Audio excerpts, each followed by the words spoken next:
Hello, everyone, and welcome to another horrific review. Well, this was an interesting one. I'm trying to go through my Shudder watch list, and I got distracted again. But kind of missed this movie when it first came out. Didn't get a chance to go and see it. Popped up, thought I'd give it a bash, and all intents and purposes, pretty decent. It's got a very Texas Chainsaw Massacre, obviously because of the setting. It's got that kind of vibe. It's also got a bit of a Rob Zombie layer to it, just the way the characters interact with each other and so on. It's got that kind of, dare I say, trashy vibe that he kind of excels at. And you know what I mean? That's not, disparaging him. He's got everyone that creates has a particular style. And he has that one where characters kind of trashily talk to each other and interact before everything, ramps up. And that's kind of the feeling I got from this movie. So if you're not familiar with it, the premise of the story is we've got a group of people who are basically going to an undisclosed location to make a porn movie. Now, the setting of this is late 70s. It's funny because we're kind of living in this age now. We're living in the age of social media, which has given us like new ways to reach out to folks, new ways to break barriers. The establishment, considered the establishment today, is reeling against it. Back then, this was the advent of VHS, the home movie, where before everything traditionally was only watched in the cinema. Therefore, it's easier to gate. The less access that people have to things, the easier it is to gatekeep. The more access to things are widened out, the harder it is. And then stuff like this is always going to rankle somebody up the wrong way. And this kind of getting played out here because not directly, but what we've got the medium here is a televangelist, basically. Yeah, thanks for those, America. Thankfully they never caught on over here, but holy crap. That's one export you just mainly kept yourselves. Those things are horrendous. Those people. Anyway, going off on another tangent, but yeah, we're seeing this played out.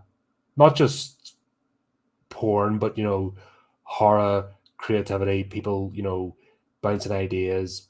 Every time there's a new method of communication or technology brought in that allows people to communicate, there's always conflict all the way throughout history. And it's a really cool undertone to this movie, which actually has nothing to do with the plot whatsoever, which is funny as well.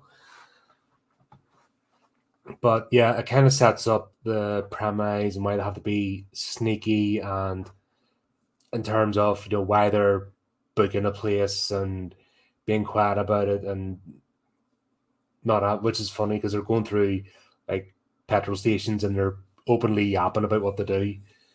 So it's funny, they're talking about how they have to hide, but then they're just openly talking in public and people are looking at them going, huh? So I think that was a bit of an unintentional comedy. I did actually like this movie. I'll give it that. Took a wee minute to get where it was going.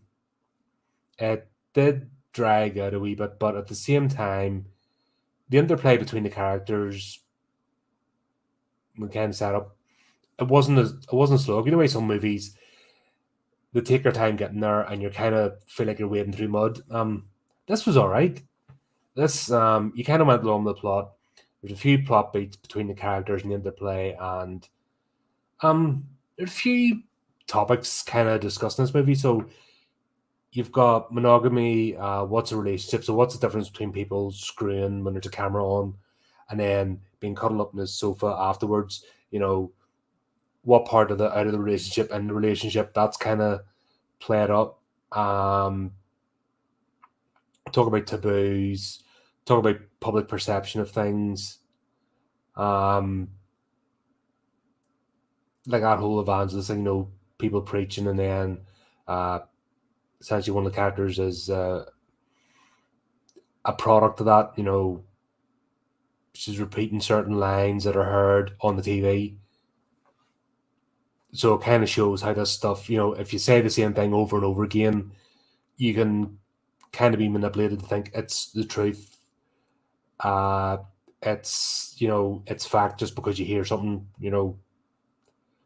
over and over. I can't remember the term. I'm not in the one that's become like some sort of philosophical thing, but it kind of shows the movie's cleverer than what it's made out to be, or what it's trying to present. You know what I mean? It's presenting itself as a slasher. It's presenting itself as a bunch of trashy people going to make a poor movie. It's a typical Sex in the Woods, get chopped up to pieces sort of thing. But at the same time, without being pretentious about it, and that's what I'm saying about this is kind of Rob Zombie style. A bit of Tarantino as well. Tarantino does this too. Obviously, he's a master of it. But you've got gangster characters, trashy characters talking to themselves as if they're Joe Blogs on the street about higher concept issues, and nobody's pretending to be a philosopher. You know what I mean? It's your mates down the pub, or if you meet in a cafe for a cup of coffee. It's a stuff, believe it or not, that ordinary people talk about in an ordinary people way, which is clever.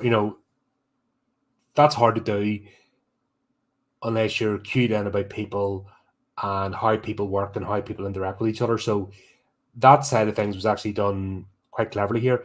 A24, the people that kind of produce and distribute these movies, they have a nasty habit of, trying to cater to a certain crowd and to be high art, using the horror medium, and sometimes it falls short. You can see some of the other reviews of A24 movies, and it's like, at times, because they're trying to be too clever, they failed miserably. You probably know that's one of my pet peeves about movies, when they try to be clever and then they end up not being because they miss the mark. But this one does it quite well. There's not much tension, so it's not your typical jump scare, build up attention. In fact, until and yeah, I enjoyed the movie. I'll try and avoid spoilers, but until the moment, which every slasher movie has, of the first kill, and when things ramp up, this movie isn't really giving you any indication of what's happening. You have a few suspect looks. Oh, those people are a bit dodgy. Yeah, not happy, but you're getting no real indication of anything bad's going to happen. So these guys arrive. They're renting out a guest house on let's say Pearl and Howard. Pearl and Howard own the property. Got this guest house, and it's so random. I mean, this is the middle of nowhere, so it's not exactly somewhere you go just to hang out. I mean, we've got a lake, but there's gators in the lake, so it's not really somewhere you're going swimming. And funny they never mentioned that. There was a couple of scenes with gators, and they don't mention until like the end that they're in there. There's a bit of a daft scene where Max is swimming, and she's the one in the main picture. Of all the advertisements for this. Swimming, and the gator comes to her. It's a bit daft. No need for it to be in there. I don't know what it didn't really add anything to the movie. Just that there was gators in the lake. However, there was a scene later on which had the gator in it, so you didn't need that first one. Like, and you knew she wasn't going to get killed. I mean, no one's getting wiped out straight away in the middle of the daylight by a gator. That would kind of defeat the whole purpose of the movie. So there was that. In fairness, that was the only scene. That was the only scene in this movie that took me away from it. Just that silliness in the lake with the gator. There's no need for it. There you go. Because she didn't even notice the gator and didn't react to it to say, "Oh, holy crap!" All that kind of stuff. The interplay between the characters, because one thing about the trailer and the movie hinted at, but didn't spell out exactly who the antagonist was going to be. There's a wee bit of misdirect with the title image and how it's going, all that sort of thing. There's a bit of lot going on. you're not spelled out exactly how it's going to go. The actress Mag Golf plays both Max and Pearl, the older lady, and yeah, actually does a good job. Does a good job in both roles. The thing is, how do I put this? I don't want to spoil it, you see, but the way she plays both characters just kind of, what sets the whole thing off, because Howard recognizes Pearl as a younger version of his wife, and that kind of stirs things inside, and then leads to question, makes him feel uncomfortable, and then, but then there's a whole other plot between them, and essentially what it's down to, this whole thing between the mating ritual as aggression and sexuality. I think you know yourself. 9 times out of 10, a fight kicks off in a bar because of a girl, or somebody's trying to get off and it doesn't work out, or somebody's unwanted attention, or somebody hitting somebody else's partner.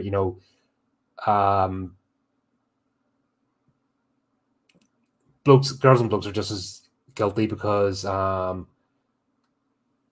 if somebody is going through the course of the night and somebody's got hang-ups, or they're not feeling confident, and they see somebody they like, but then that person goes with one of their friends, and you know what I mean? Every time, sexual frustration, I think it's one of the curses of society, the whole how to deal with sexual frustration and disappointment and unfulfillment. And this movie kind of touches on that. Well, it doesn't really. It's kind of the thing, you know what I mean? It doesn't beat you over the head. I think that's what I'm trying to say here. It doesn't beat you over the head with the discussion about it, but it plays out quite well. Somebody wants to go exploring, someone else has hang-ups about it. They're in a hypersexualized environment, i.e., the making of a porn movie. The whole difference between being in front of the camera, no disassociation between being in front of the camera, behind the camera, that's all played out. That is a movie on its own, and enough plot points. So that's what I'm saying about, you don't 100%, even though all the hints are there, but you don't 100% get into this cold, know where the movie's going until it actually kicks off. And God, when it does kick off, it's not, even when the whole slasher thing, there's a whole darker aspect played out to this, which was actually really fun. And like I said, just it's interesting. I'm just trying not to spoil this. Normally, if I hated this movie, I'd go beat for beat through the plots and what I hated about it, but genuinely enjoyed it. Apart from that gator scene, that's the only bit I thought took away from it. Everything else played really well. These people aren't friends. That comes out, it's a loose connection. And why normally my complaint is where you've got a family unit or a tight team or close friends instantly fall apart at the first hurdle. These guys aren't close friends, and the tension's already there before they even begin. So it plays in quite nicely how they interact with each other and how things can fall apart. I mean, in the end, they've come there to make a movie, to make money. They want their names and lights. They've all got their own separate motivations. They've all got their own issues and hang-ups, and these all come out to play. And it leads to certain characters' demise because their hang-ups get too much for them. Then they put themselves in danger. But yeah, all in all, a good movie. It's worth a watch. It's definitely a bit deeper than what it portrays. So this could have been your typical dumb slasher, but actually there's a bit more of a layer to it. Not as bad. Like we talked about Midsummer, the fact that it tried to be this highfalutin, high-thinking movie, and then a slasher, and the two just crashed into each other and made an absolute disaster. Where this one, because it's a bit subtler about it, and it speaks in the characters' languages as if they were speaking to each other. That's where it plays out. So it doesn't try to, it goes at that level, and that's what makes it work together. Yeah, so we'll kind of leave it there. That's my review. If you've seen the movie, drop a comment in the links. Do you agree, disagree? What do you think about it? I believe there is this, I don't know if it's just released or it's going to release here soon. I need to check it, called Pearl. It's a prequel. I don't know how I feel about a prequel to this movie. As good as a standalone, I think trying to make a franchise out of this will be a mistake.